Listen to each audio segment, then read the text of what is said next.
Welcome to One Tired Teacher, episode 115, Why Every Elementary Classroom Needs a Makerspace. So today I'm going to share with you why every elementary classroom needs a makerspace, and I'm even going to share 5 fundamentals to get yours up and running. Speaking of makerspace, I'm so excited to announce that Mastering Makerspace is officially open and taking enrollment currently. This has been a labor of love and one that I have been so passionate about. And many of you know because I've been talking about it for what feels like forever.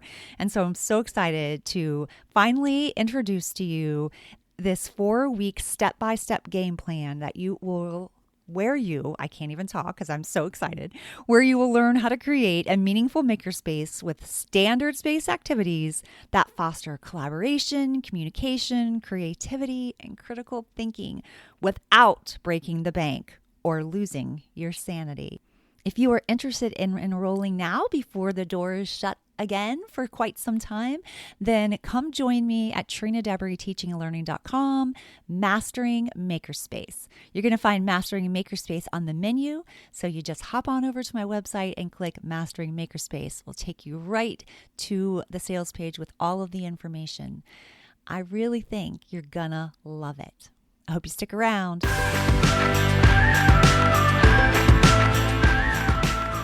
Welcome to One Tired Teacher. And even though she may need a nap, this teacher is ready to wake up and speak her truth about the trials and treasures of teaching. Here she is, wide awake. Wait, she's not asleep right now, is she? She is awake, right? Okay. From Trina Debury Teaching and Learning, your host, Trina Debury. Hey!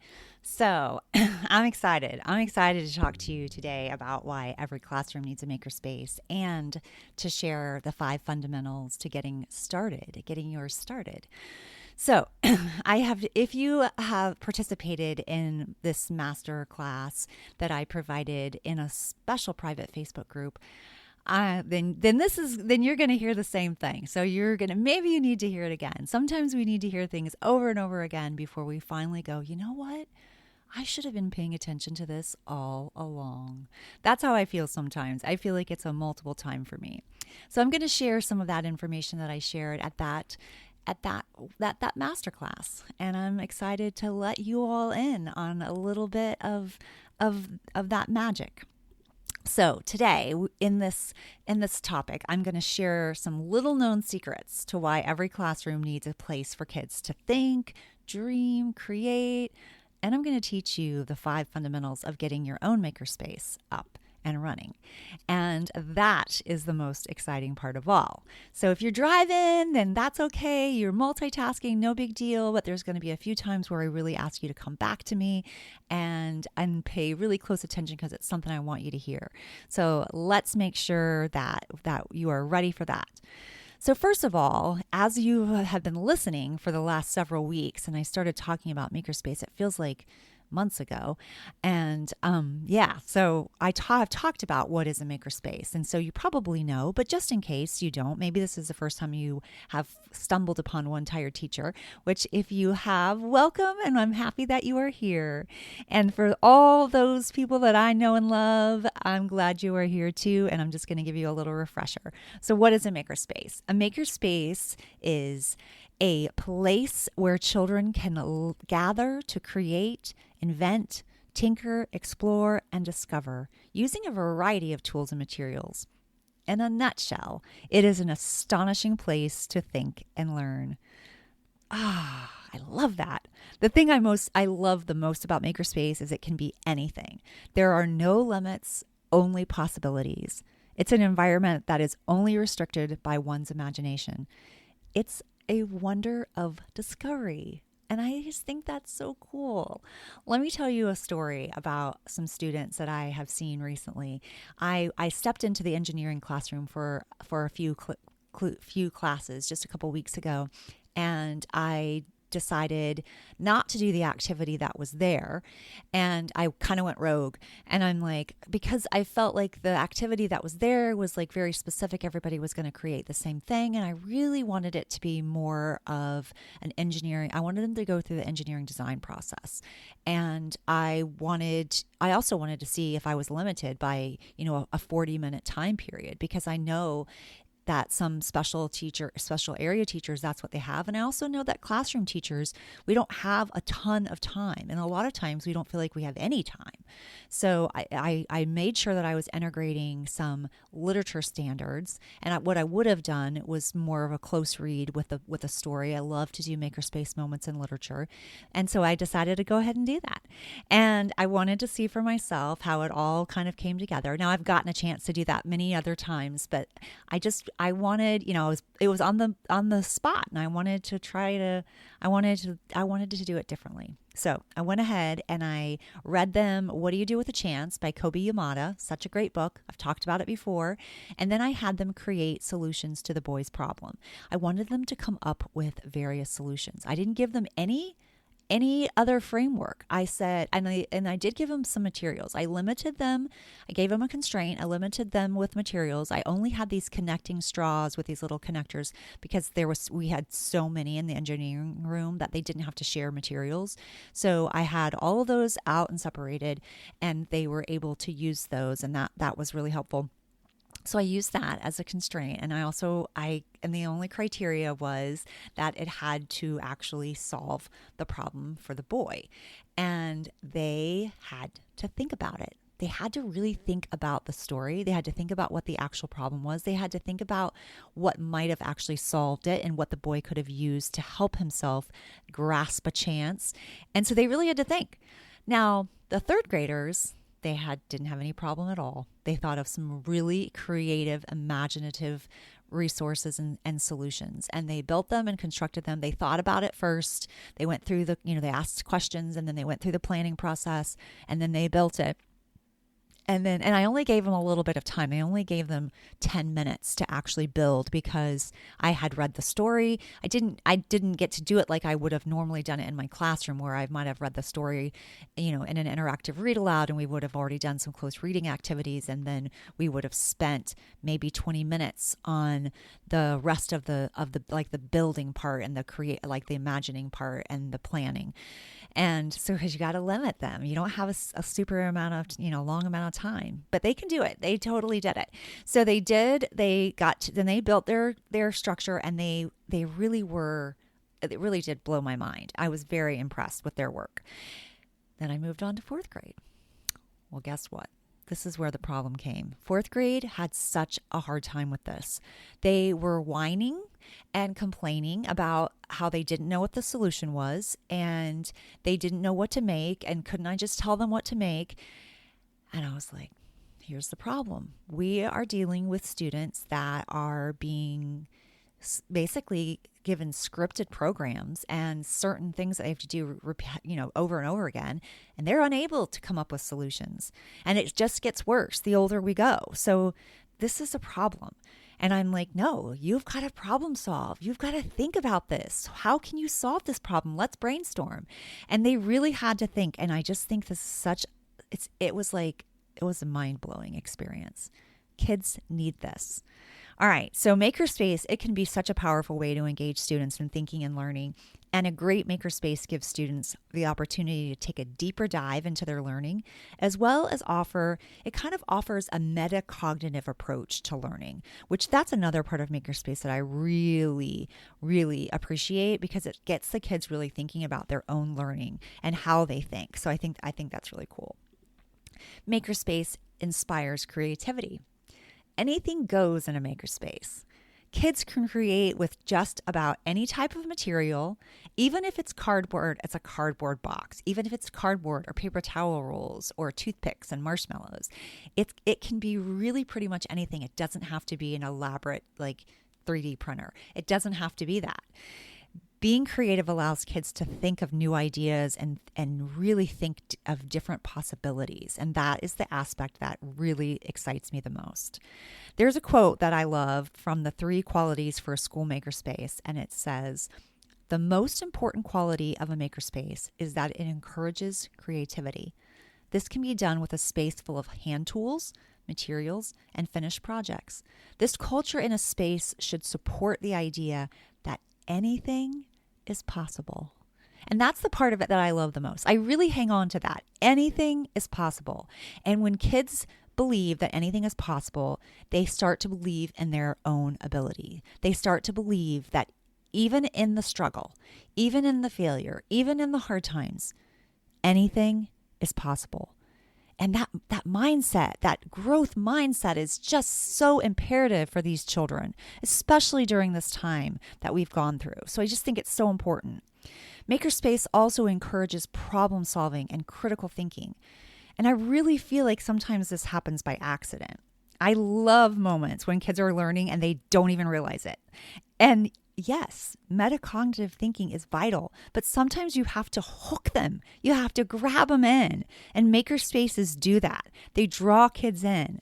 Kids want to think critically and problem solve, and they love being challenged when it feels like play.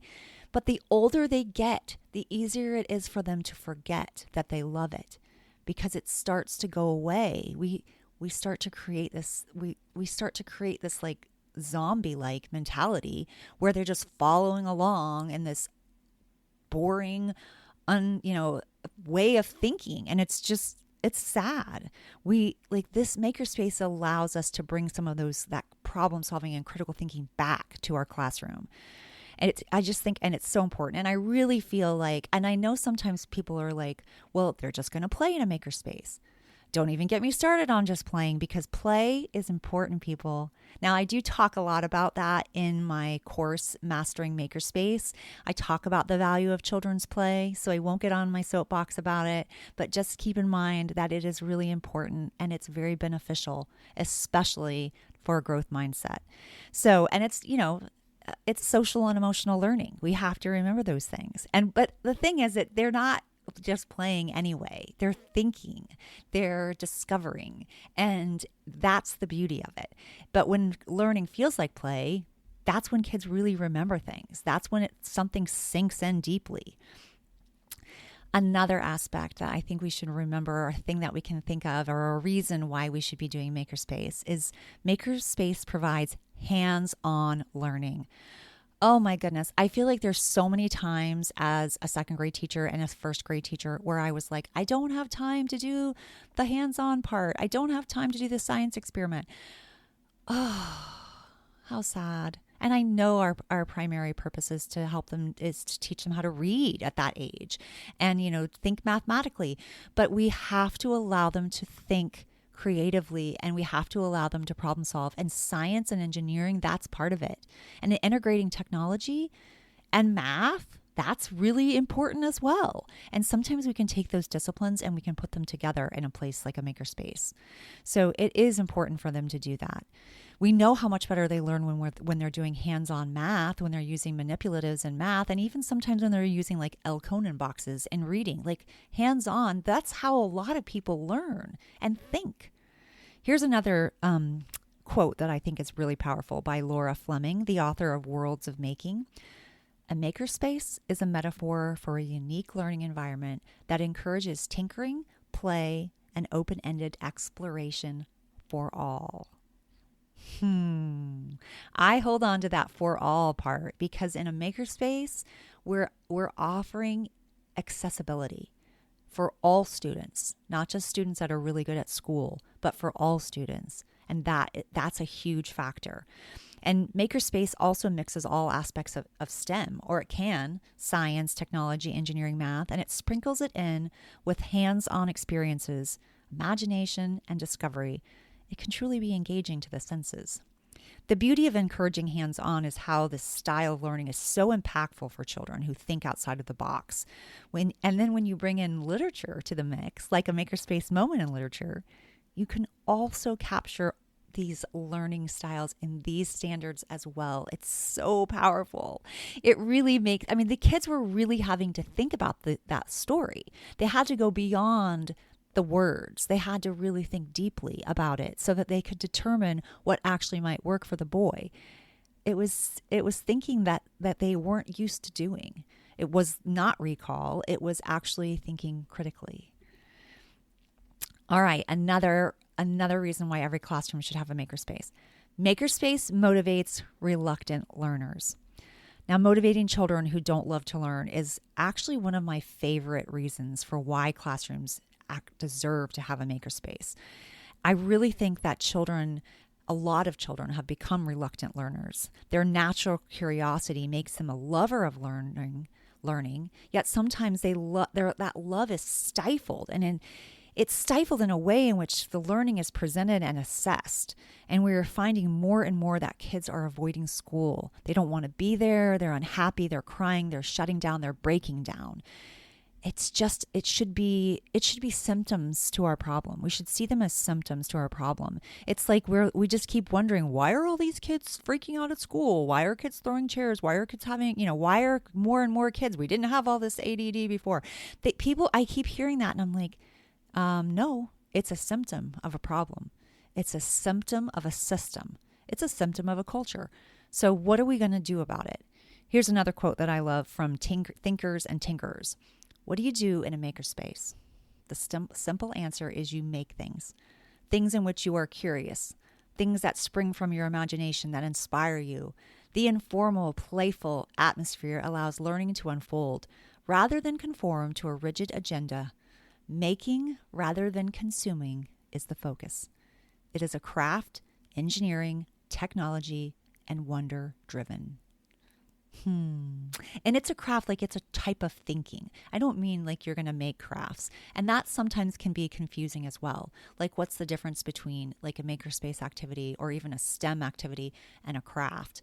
And one thing I will say to this, even though I've talked about this before, and go back and check it out on my page, Trina Debris Teaching and Learning, and also in my group, Makerspace Thinking and Learning. I've talked about like the differences between STEM and makerspace, and there are some differences. And there's definitely some differences about a craft. A craft is very, very structured and very, like, everyone's going to have the same solution at the end, or the same result. Maybe not even solution, the same result at the end. They're all going to look the same or similar. And there's not a lot of thinking going on.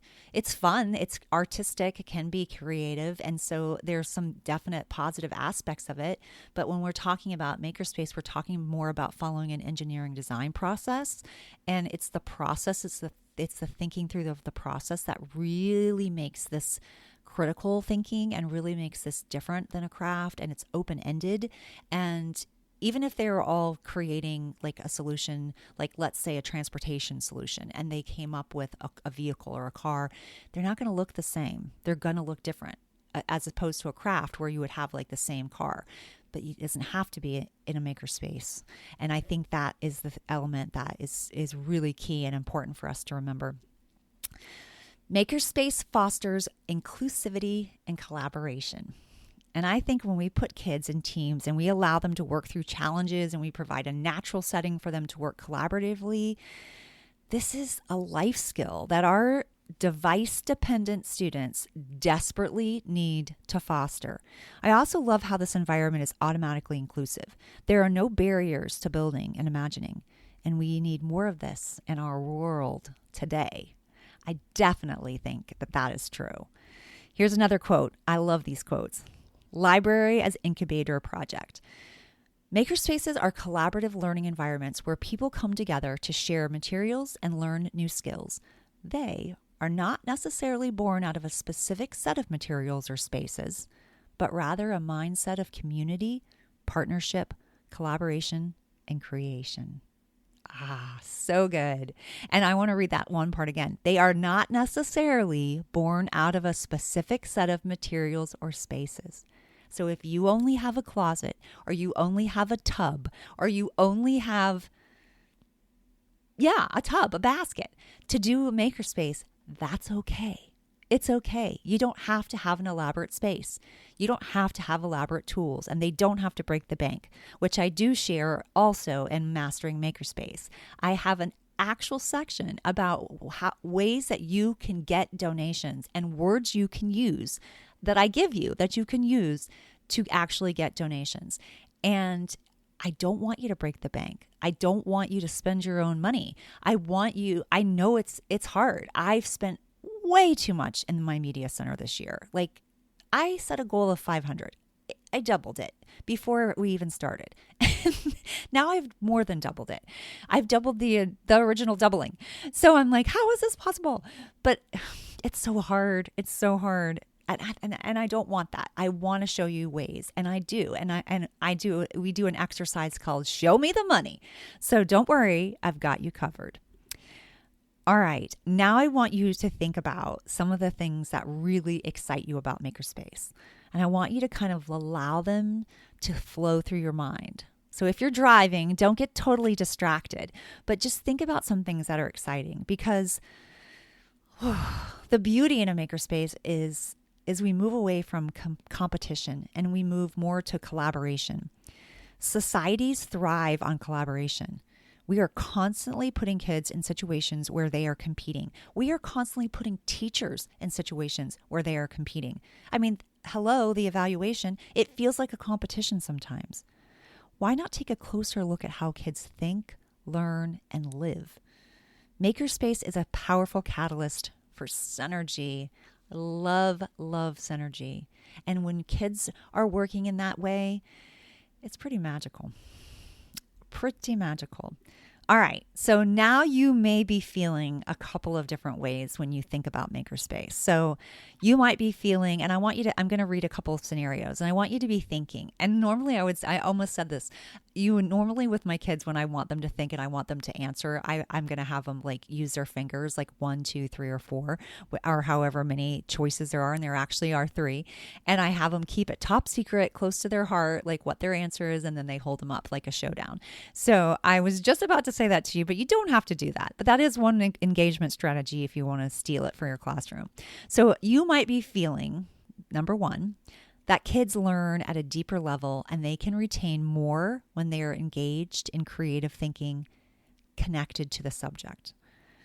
So I want you to get as much out of this as possible. So I really want you to think about which one of these resonates with you the most. So that's the first one. Like, you really believe that kids think deeper and that they are going to gain more if they are like deeply engaged or connected to the subject.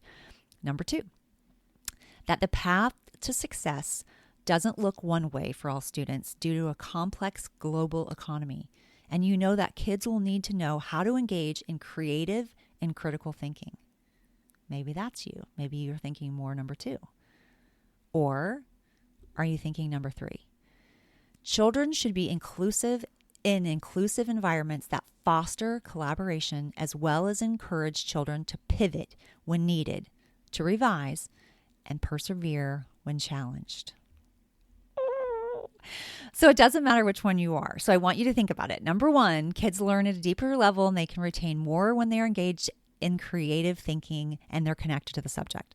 Number 2, the path of success doesn't always go exactly the same way, because we know we have a global economy and we know that kids need to know how to engage in creative and critical thinking.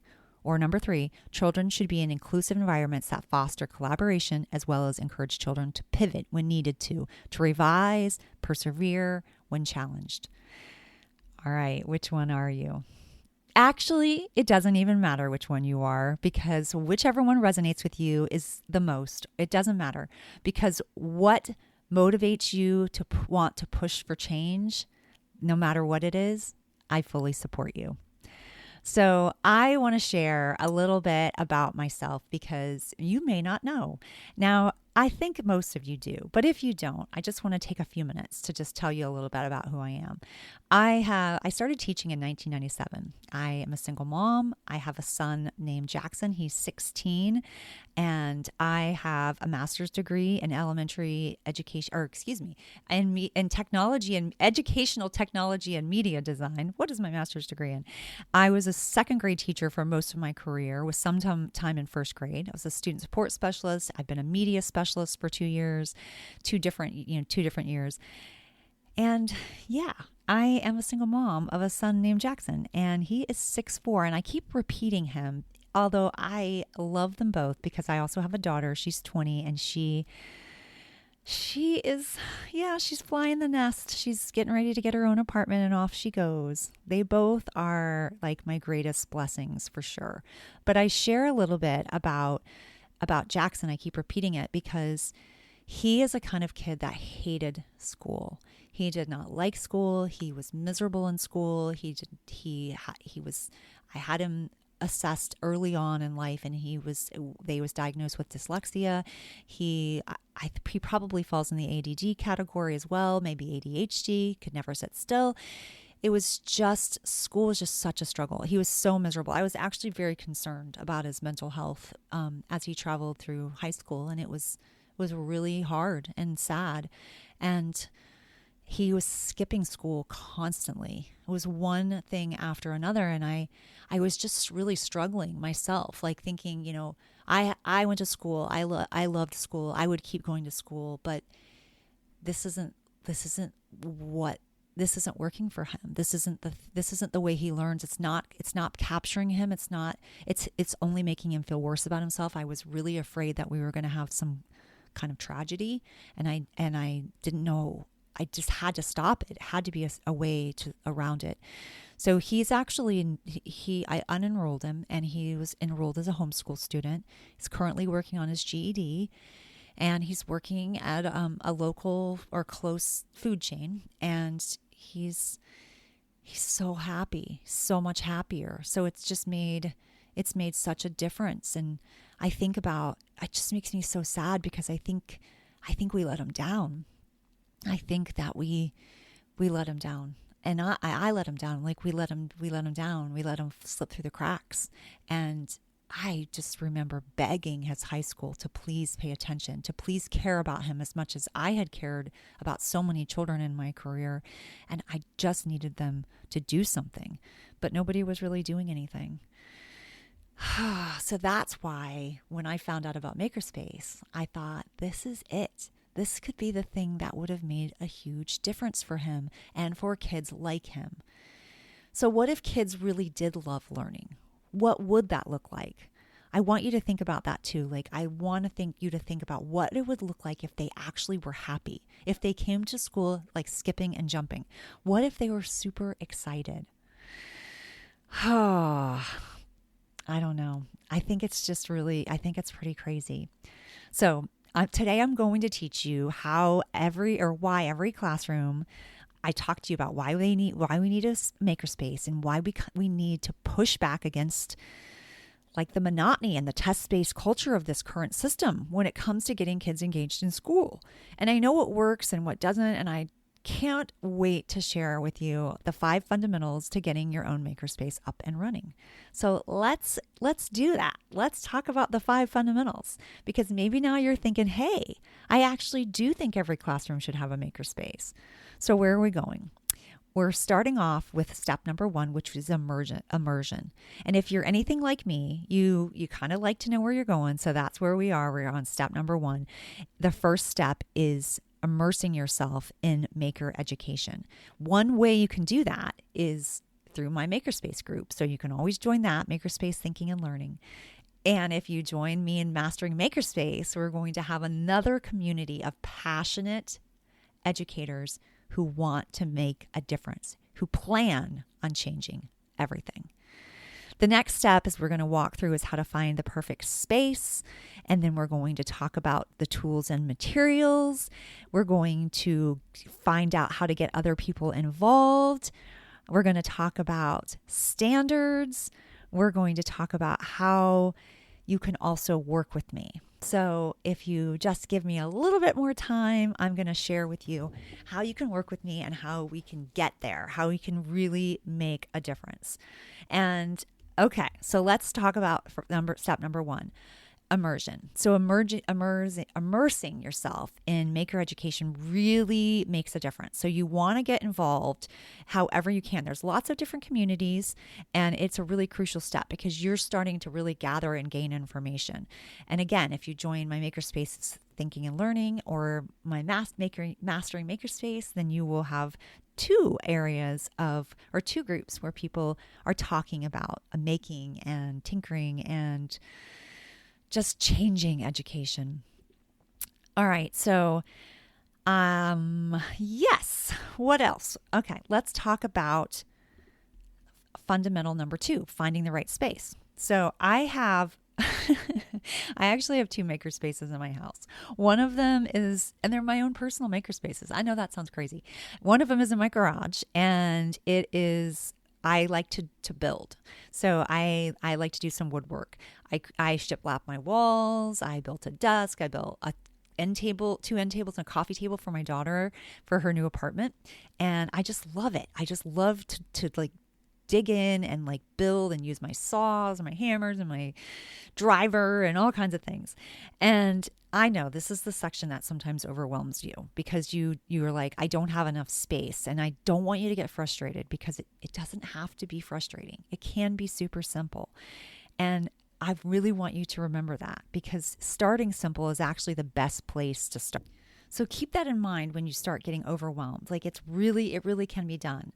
When I first started my first makerspace in my first media center, I started really simple. I just took one area with a bookcase and some shelves and some baskets, and I started collecting things. And it doesn't have to be massive. You start where you are, and really anything goes. One of the things I also included in my makerspace was a chalk table. I painted a table with chalk paint, and the kids loved that. It was so fun. What a great place to plan your challenges right there on the chalk table. I mean, it's not going to be permanent. You're not going to keep it forever, but it's a place to think. It's really fun too. Kids love it. And there are so many options, and even a portable makerspace can absolutely work. A makerspace can also be in a bookshelf, in a closet, in a tub, or even in a specified room in your school.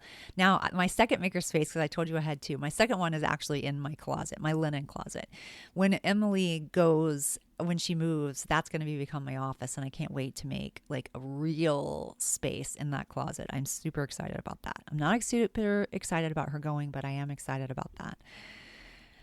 All right, so the bottom line of where to choose a space is that you really can set up a makerspace anywhere, and it doesn't have to be permanent. It can be temporary, and it can even be on a table, it can be in a cart, it can be in crates, it can be in the corner, it can be in the floor, it can even be outside. Wherever kids gather and want to design, discover, create, it's that simple. Whether you already have space or you already know an area that you can adapt or you have yet to find it, your space is out there. If transforming space is not your thing, or let's be honest, you don't have time, and that's okay too, it really can be on a cart or in a crate, and you can really find those very cheaply at the Dollar General. But we'll talk about how to gather those materials more in Mastering Makerspace.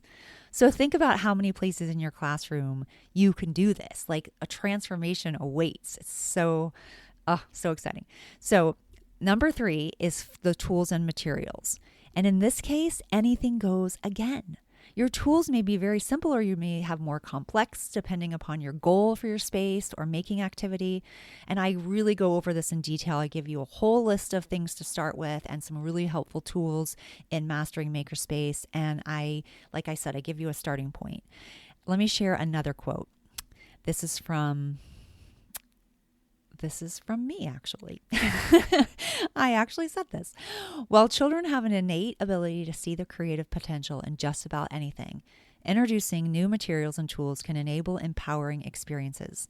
That said, there's no denying that the materials and tools aspect of Makerspace can be daunting. The tendency to focus on what you don't have and what you think you need is really common. So it's especially common. It's so easy to be like, I don't have this, I don't have this, I don't have this, instead of on all the things that you actually do have.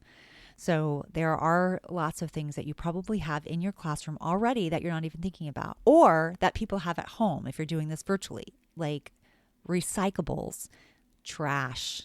I'm telling you, it works. It works every time. I did a recycling robot trash activity with recycled recycled materials. It was so fun.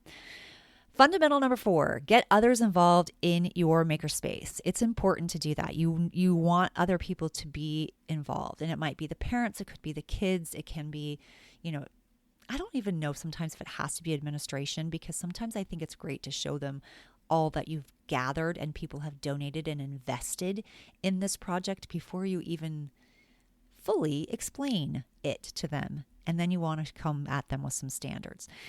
So you can start a club, you can start a committee, you can get involved in groups, and it will really help you, get out there and get some more information. And again, if you join me for Mastering Makerspace, you will have all that you need. All right, fundamental 5, build a community of makers and tie it to standards. This is really important. Like, defending your standards sometimes can be tricky. So the good news is that there are some engineering standards that are really solid engineering standards that will work in a makerspace. And so that alone, like, you can say that right off the bat. And so that's always something that you can say. Now, if you're using STEM elements, then you're talking about your science standards and technology and engineering and math, even possibly math that you're integrating. So I think that's an important thing to say. I love to bring in literature and defend it with like some solid literature and some literature standards and how important it is to get kids really thinking about books. And I have a whole series on makerspace moments in literature, which I know I have talked about. I can link to that in the show notes. And that is, you're taking a story, a good piece of literature, you're doing some really good close reading activities that get kids thinking, and then you're creating and building and planning and going through the engineering design process with building and creating a solution to the problem. So the kids have to really think about the story, and they also are coming up with a solution. And it's very open-ended. Again, it is not the same. They do not come up with the same solution, because that would be more craft-like. They're coming up with something that they have really thought through and that they are really thinking about. Learning by doing, creating, collaborating, and hands-on discovery, such as in a makerspace, is just taking us one step closer to making education personal for the people in it. It captures all types of learners, even our most reluctant. Makerspace is a way to customize education to the needs of our students. That's the thing that I just love the most about it. All right, one last quote from Smith System. Nobody who uses a space needs to be an expert, not even the teacher. The most important thing is to have a passion for and a curiosity about making in many different forms. Once you establish safety and basic competency, members can teach themselves what they need to know. We find that projects that a member is passionate about are one of the best motivators for learning. I love that. That's when I'm talking about integrating technology and you have a new tech piece that you want to put and you're not 100% an expert yourself. Guess what? The kids will help you. They totally get it so much faster. So can you imagine the impact a makerspace can have on your learning environment? So now I want you to think about it. You're going to do the choices again. You've got 2 choices, because in my opinion, this is kind of how I see it. You have choice number 1, option 1. You can try to avoid the overwhelm as you implement a makerspace. You can totally do that. Option number 2, you can follow a proven playbook and master your makerspace. So this is where I would like to officially invite you to Mastering Makerspace. From zero to amazing. And in my course, if you choose to take this course in this journey with me, you will learn how to create a meaningful makerspace with standards-based activities that foster collaboration, communication, creativity, and critical thinking without breaking the bank or losing your sanity. So now I'm going to tell you a little bit about what is included in Mastering Makerspace, because you're probably wondering, well, now I want to know because the doors are open, time's running out. Thursday at 4 o'clock p.m. Eastern Standard Time, the door is shut. I think it might be 4 or 7 o'clock. I don't remember if it's 4 or 7. I got to go back and check because it's set. So you might be able to eke out a few more hours if I changed it to 7. So the doors are shutting. But this is what you're going to get. When you put it into action, you're going to learn to implement the 7 key components that make a makerspace great. You're going to determine your why. You're going to master the fundamentals, the time, the space, the procedures, the materials. You're going to work through your makerspace, or you're going to work makerspace into your tight schedule. You're going to gain funding for your materials, and you're going to learn to embrace the possible. It's made up of 3 plays. Big play number 1, because it's a playbook. So I went with a football theme, which I really enjoy. Now, we're moving more towards the basketball, but I just can't give up a good football game. So in big play number 1, it's called the Magic Maker. And the first play of the game, you will learn the Magic Maker, where you will be taught the importance of makerspace, the maker movement, the importance of play, and why it matters, as well as learn the 7 components of a great makerspace. This module will also guide you to finding your why, just in case you have lost it in the noise of the system. In the second play of the game, you will master the fundamentals. It's called Mastering the Fundamentals. How and when you should use Makerspace in the rigidity of your schedule, how to gather the right tools and materials while not breaking the bank. Yes, I'm going to teach you how to do that. I'm going to teach you how to get funding. You're going to learn how to set up with proper procedures and routines, so when you leave at the end of the day, you're going to be smiling and not screaming. And in the final big play, you will learn to explore the possibilities. Your makerspace will be an engaging learning strategy. You will learn how to tie standards to your space, how and when to offer structure and unstructured time in your makerspace, how to use assessment in your makerspace, and you will also learn how to write a highly effective lesson plan for your makerspace. Can you say, hello, I just reached highly effective? So this is a total value of $97 for all these big plays. However, what you get is all 3 of the power plays from 0 to amazing. You get video tutorials, you get audio, you get PDF guides, you get classroom posters, you get labels, jobs, swipe files, and templates. Oh, the list goes on and on. And it wouldn't be a phenomenal course if I didn't add some bonuses. So let's talk about bonus number 1. Bonus number 1 is a private Facebook group with 4 weeks of Q&A pep rallies. So each week I will show up live to give you some love and answer some questions and really help you right in the moment. And we will work through it together. So it will be in a limited time Facebook group where we'll be together and I'll be answering questions. Every Thursday I will come on and we will answer the questions that people have had from that week. So that is your first bonus. Now, your second bonus is a social and emotional learning with Makerspace. And this is a really near and dear project to my heart because I have spent a lot of time in my Makerspace this year working specifically with one person in particular.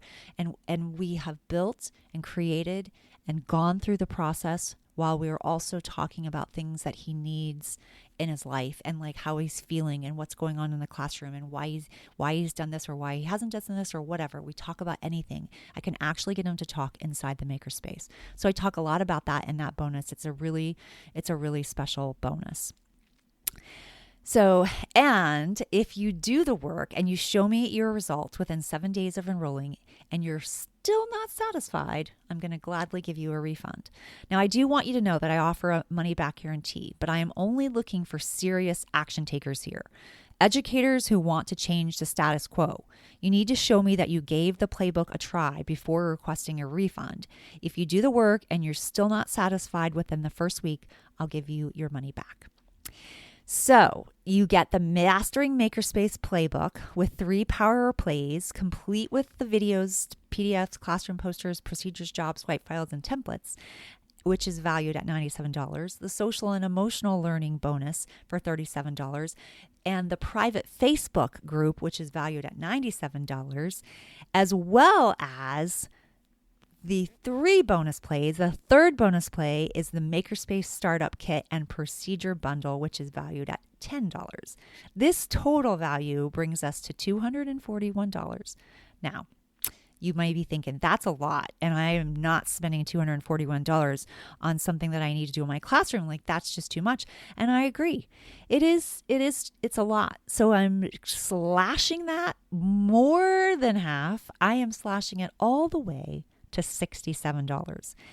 And I've also given you an option of a 2 payment option where you're paying $39 for 1 month, and then 30 days later you'd pay $39. You save a little bit when you pay the one-time payment of $67, but if you need the 2 payments, it is available for you. If you're thinking, oh yes, sign me up, let me in, we are going to do some massive makerspace damage, then join me at Trina Devery teachingandlearning.com, Mastering Makerspace. You go to the menu and just click Mastering Makerspace. So I really hope that you are going to join me. If you are joining me before these doors close, before we end the series, which is before midnight tonight when this podcast comes out, which is Monday, if you do that, then I'm still going to consider it the fast action bonus, and that will give you the digital makerspace options and social distancing tips that I have included for anyone that takes a fast action on this. So what are you going to overcome in Mastering Makerspace? You're going to overcome the fear of starting a makerspace. You're going to overcome fear of going insane with determining the tools and materials. You're going to just knock down the fear of how you will fund your supplies, and you will also kick fear aside with what to do with your makerspace, as well as you will overcome fear of doing the same thing day after day. Mastering Makerspace from Zero to Amazing is going to bust all these fears, and you will no longer be doing the same old thing. You'll be giving your kids the gift of creativity, collaboration, critical thinking, and community, and you will be giving them the ability to think, dream, and imagine. So if you're ready to get started, then it's either 2 payments of $39 or 1 installment of $67. Join me at Trina Devery teachingandlearning.com, Mastering Makerspace, for all the details. I'm so excited that you're going to join me. And I know that you must be thinking, can I do this? Am I doing this? So let me tell you why you're still listening. You're here because you feel stuck in a system that doesn't seem to be reaching all types of learners. And I know what that feels like. And you're here because you feel tired and you want desperately to take thinking to the next level without the insanity of lesson planning. You might still be here because you want more for your students. Or you might have some doubts, and you know that you want to create a makerspace, but you're just worried that you're not going to have enough time. And you probably feel strapped and overwhelmed each day when you're teaching, and you're like, how in the world am I going to get to all this? I'm going to show you how to do that. I'm going to show you how to put it into your schedule. I'm going to show you how to integrate. I'm going to show you how to make that possible. You may be thinking, how am I going to get this funded? And I'm going to show you that. I'm going to give you the words to actually get funded. You might be worried that you're going to get overwhelmed. Well, that, my friend, is why I've broken this down into big plays, or otherwise known as modules. So every big play comes out 1 week. So the first big play comes out week 1, and then the second play comes out week 2, and so on. And so it gives you some time not to be overwhelmed. So it was created intentionally so that you would not be overwhelmed. All right, if you want to join me, you can find it at me at Trina Devery teachingandlearning.com, Mastering Makerspace. I would love to see you inside. And for now, this one tired teacher is feeling like I might need a little nap, because then I'm going to be ready for some makerspace. Until next time, sweet dreams and sleep tight.